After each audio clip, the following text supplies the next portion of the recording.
السلام عليكم متتبعين قناه هوات بيتي، كي دايرين؟ لاباس عليكم؟ نتمنى هذا الفيديو يلقاكم في احسن الاحوال. اليوم باذن الله جيت نشارك معكم واحد الحساء تاع الشعير. الصراحه اللي مع هذا البرد كتنفعنا، بالخصوص الناس اللي كيعانيوا من الكحبه مع هذا البرد. على بركه الله عندي هنا نص كيلو ديال البلبوله ديال الشعير اللي غسلتها، نقيتها وغسلتها بالماء وخليتها حتى نشفات.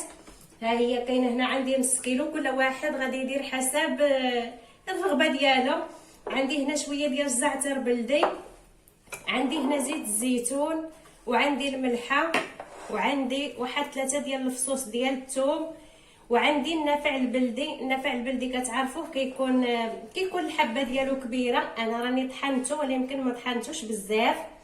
عندي هنا معلقه ديال الحبه السوداء، الحبه السوداء حتى هي راني طحناها، ما مخليهاش غليظه بحال هكا، كتعرفوها راها قاصحه بزاف. وعندي معلقه كبيره ديال حب الرشاد، وعندي معلقه كبيره ديال حبه حلاوه، وعندي هنا واحد 5 أو 6 ديال الحبات ديال حب الهيل، وعندي 3 ديال الفصوص ديال الثوم. على بركه الله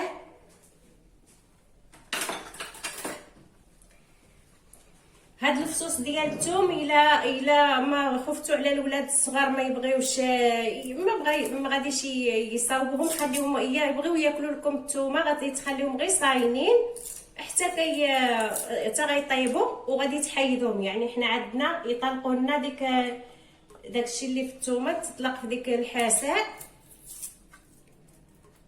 صراحه غير جربوها، بالخصوص قلت لكم مع هذا البرد والناس الله يستر كلشي مريض، بالخصوص الناس اللي كيعانيوا مع الكحبه من الكحبه وكيكون الصدر ديالهم عامر.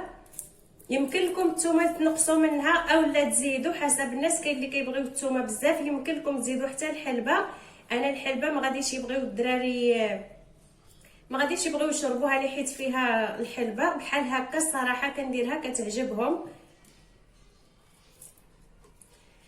واحد الملاحظه، الناس اللي عندهم طونسيون يحيدوا الزعتر، الناس اللي عندهم طونسيون يحيدوا الزعتر ما يديروش. انا هاد الزعتر راني ما غاديش نديرو في الاول، ها نتوما غتشوفوا معايا شنو غادي ندير.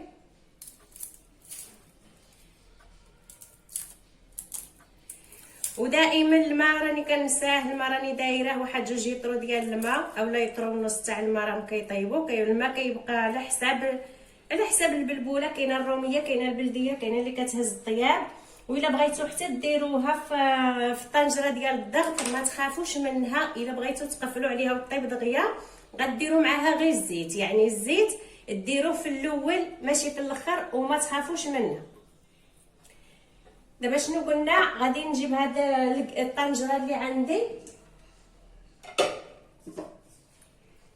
كتبقى غير الطريقه. اما هذه الحساء ديال الشعير راه كلشي كيعرف يطيبها. انا غادي نجي للطنجره اللي عندي هنا. بالمناسبه هادو راه منين غادي يطيبوا، من غادي نقدم الحساء. هاد حب الهيل راني غادي نحيدو حيت الحبه ديالو راها كبيره، هانتوما كما كتشوفوا. غادي ندير كلشي بحال هكا، حتى الثوم انا ما غاديش نحكها، نخليه بحال هكا.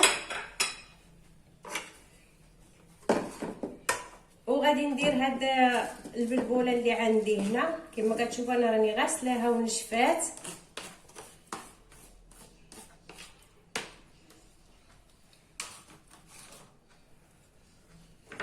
هنا انا دايره غير هاد الكميه ديال زيت الزيتون، ولا يمكن منين بغيو نقدموها راه حنا غادي نزيدو الزيت.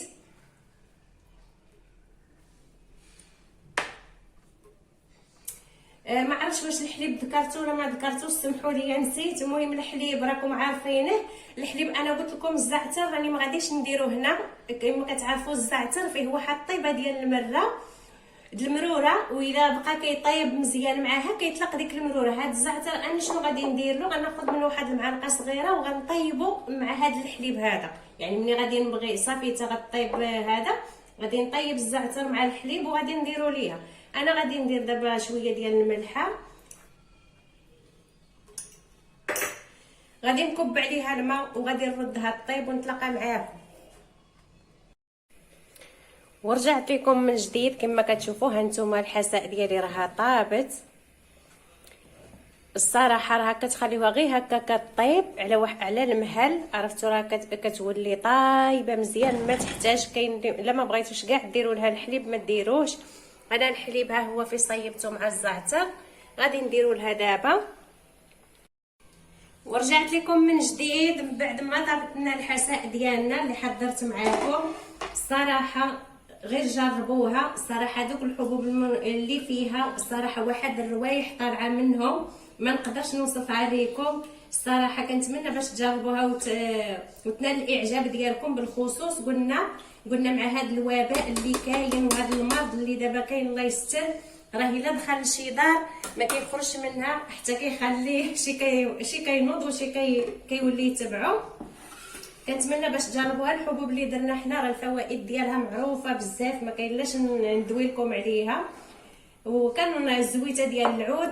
واحد النصيحه، الناس اللي مرادين كنتمنى هاد الحساء باش ديروها بالليل، يعني تصاوبوها بالليل وتخليوها حتى الصباح وكي تفيقوا يعني من النعاس. الناس اللي مرادين تشربوها على الخوا، يعني طيبوها بالليل، ولا اللي عنده الوقت ينوض حتى الصباح ويصيبها، ولا طيبوها بالليل وتخليوها حيت في الصباح الناس كيصبح الصدر ديالهم ديك الكحبه كتكون شاحفه ما كتبغيش تخرج ليهم، وبحال هكا مع الصباح يشربوها هكا بحال مع ديروا معها الزيت ديال العود ويشربوها مع الصباح. الصراحه راه كتسخن لهم الصدر ديالهم. كنتمنى الفيديو ديال اليوم يرقكم ينال الاعجاب ديالكم، وما تنساونيش من وضع جيم واشتراك في القناه وتفعيل الجرس كيوصلكم مني كل جديد.